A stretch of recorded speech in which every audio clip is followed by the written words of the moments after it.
नमो नारायण।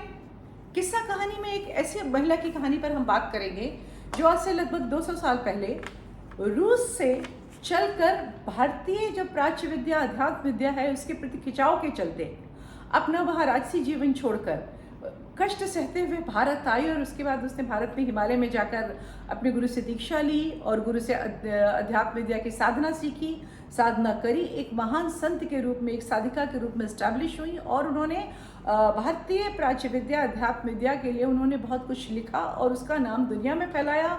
और सबसे बड़ी बात है कि उस समय उन्होंने बहुत बड़े पढ़े लिखे तबके में भारत में अपनी संस्कृति, धर्म और अध्यात्मिक प्रति गौरव जगाया। जी हाँ, जिन महिला की मैं बात करने जा रही हूँ उनका नाम था हेलेना पेट्रोवना ब्लावत्स्की और वो रूस की एक रॉयल्टी में पैदा हुई थी। मतलब जो उनका ननिहाल और ददियाल दोनों बहुत बड़े लोग थे, गवर्नर्स थे और सेना में बड़े बड़े अफसर थे, दोनों तरफ के लोग, ऐसी जगह वो पैदा हुई थी। और जब वो भारत आई तो उनके गुरु ने उनको दीक्षा दी और उनको एक नाम दिया भारतीय राधाबाई। तो आगे की पूरी कहानी जो हेलेना ब्लावत्स्की, मदाम ब्लावत्स्की जिनको कहा जाता है, उसमें हम उनका नाम राधाबाई ही कहकर संबोधित करेंगे। तो राधाबाई का जन्म 1831 को 12 अगस्त को रूस की उस जगह पे हुआ था जो आज यूक्रेन के नाम से जाना जाता है। मतलब जो आज का यूक्रेन प्रांत है, तब वो रूस का एक प्रोविंस हुआ करता था और वहाँ उनका जन्म हुआ था। उनके पिता सेना में बड़े अफसर थे तो अक्सर बाहर रहा करते थे। उनकी माँ का बचपन में ही देहांत हो गया और उनका अधिकांश बचपन नानी के घर में बीता। जैसा मदाम ब्लावत्स्की या राधाबाई खुद कहती हैं कि उनके जो ननिहाल में वो एक बहुत बड़े महल में रहती थी और वहाँ एक बहुत बड़ी लाइब्रेरी थी।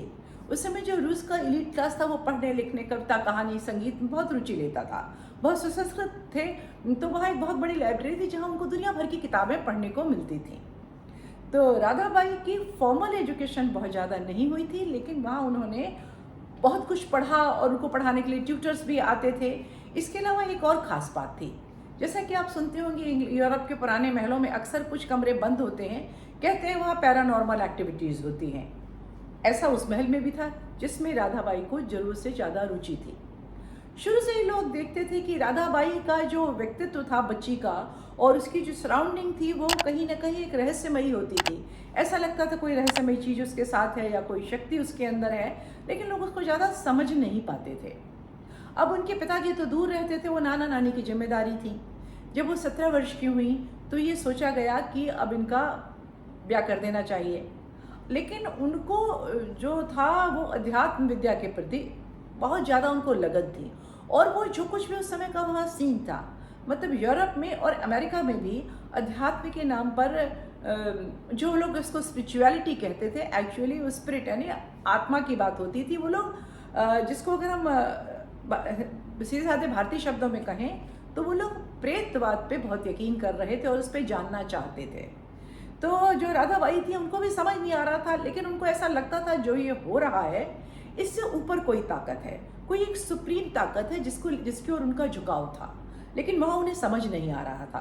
तो जब घर वाले उनकी शादी की बात करते थे तो उनको जो शादी के कंपोनेंट्स होते, घूमना फिरना, पति के साथ, इन चीज़ों में विशेष रुचि नहीं थी। घर वाले कहते थे शादी तो करनी पड़ेगी। उन्हीं के घर में एक प्रांत में जहाँ आज का आर्मेनिया है, उस समय जो वहाँ का राज्य था जिसका नाम था इवान स्टेट, और उसके जो डिप्टी गवर्नर थे उनका नाम था व्लादिमीर इवानोविच ब्लावत्स्की। वो एक 40 वर्ष के अधेड़ पुरुष थे और ये एक 17 साल की लड़की थी। तो वो जो मिस्टर ब्लावत्स्की इनके घर आया करते थे और वो अक्सर जो प्राच्य विद्या या अध्यात्म जिसके प्रति उनको इतना आकर्षण था उसको बहुत सीरियसली लेते थे और उसके बारे में बात करते थे। और वो ये भी कहा करते थे कि उनके पास बहुत सी ऐसी किताबें हैं जिनसे इन सब चीज़ों का पता चलेगा। तो एक तरीके से परेशान होकर अपनी शादी के तरह तरह के प्रपोजल थे। राधाबाई ने कहा ठीक है मैं इससे शादी करूँगी। कुछ लोगों ने कहा भी कि भाई ये तुमसे बहुत बड़ा है, इससे शादी कैसे चलेगी, पर बोली मुझे इससे ही शादी करनी है। और उनकी शादी हो गई। शादी करके वो अपने ससुराल गई। पहले ही दिन उन्होंने पति को साफ बताया कि भाई मैंने ये शादी इसलिए नहीं करी है, मैंने ये शादी तो इसलिए करी है कि आप मेरे आध्यात्मिक जीवन में सहायता करेंगे। उनके पति ने उनको समझाया कि ऐसा नहीं होता है, शादी की कुछ आवश्यकताएं होती हैं, शादी के बाद एक आपको जीवन शैली अपनानी पड़ती है, तो आपको ऐसे ही रहना पड़ेगा। राधाबाई नहीं मानी, लेकिन उनको लगने लगा कि इस घर में तो बंधन मेरे जो नानी का घर था वहाँ से भी ज़्यादा हैं। तो एक दिन राधाबाई घोड़े पर निकली सैर करने के लिए, और उस दिन वो अपनी अंगरक्षा और सबको पीछे छोड़ गई, और वहाँ से वो मीलों घोड़ा दौड़ाती हुई अपनी नानी के घर पहुँची। नानी के घर में सब परेशान हो गए, अभी तो इसकी शादी हुई थी, ये अकेली ऐसी बेहाल हाल यहाँ कैसे वापस आ गई। तो नानी ने कहा ये तो अच्छी बात नहीं है, तुमको अपने घर वापस जाना चाहिए, पति के घर। राधाबाई ने कहा कि देखो आप मुझे आज भेज दोगी, मैं फिर वहाँ से भाग जाऊँगी। आज तो मैं यहाँ आई हूँ, अगली बार मैं पता नहीं कहाँ जाऊँगी, और ये मेरे लिए और आप लोगों की रेपुटेशन के लिए भी बहुत ख़राब हो सकता है। नानी ने कहा कोई बात नहीं, अब आप यहीं रहिए।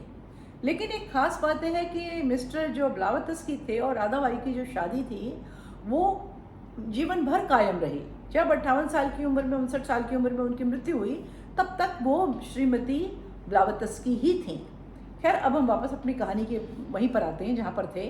तो इनकी नानी ने कहा कि भाई ये लड़की जो है कहना नहीं मानती है, तो इसके पिता के यहाँ इसको भेज दिया जाए। और राधाबाई, उनके साथ उनका एक नौकर, उनकी एक मेड, पैसा रुपया लेके पानी के जहाज में चढ़ा दिया गया कि अब तुम अपने पिता जहाँ पोस्टेड है वहाँ जाओ।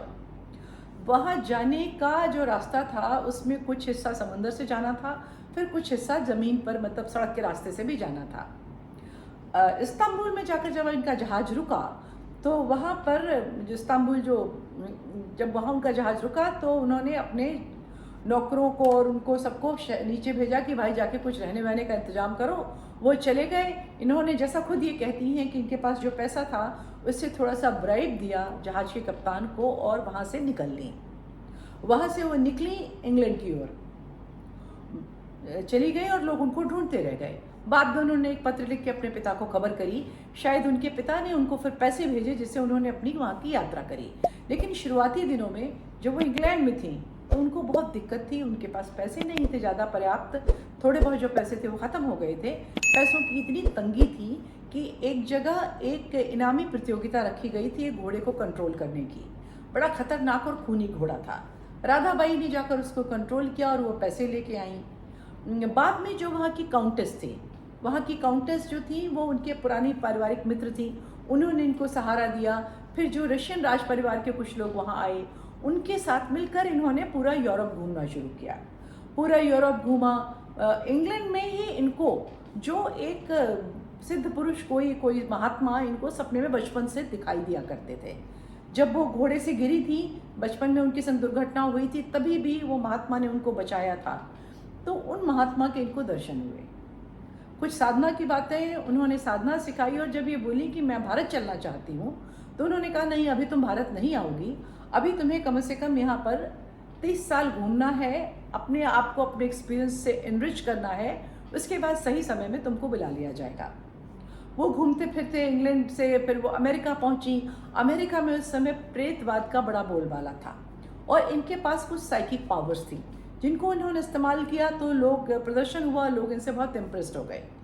यहाँ तक कि हुआ कि वहाँ पर इन्होंने एक संस्था बनाई, उसमें कुछ लोगों को रखा। वो लोग फ्रॉड निकले, उन्होंने इनका नाम खराब किया, ऐसा लगा वो संस्था बंद करनी पड़ेगी।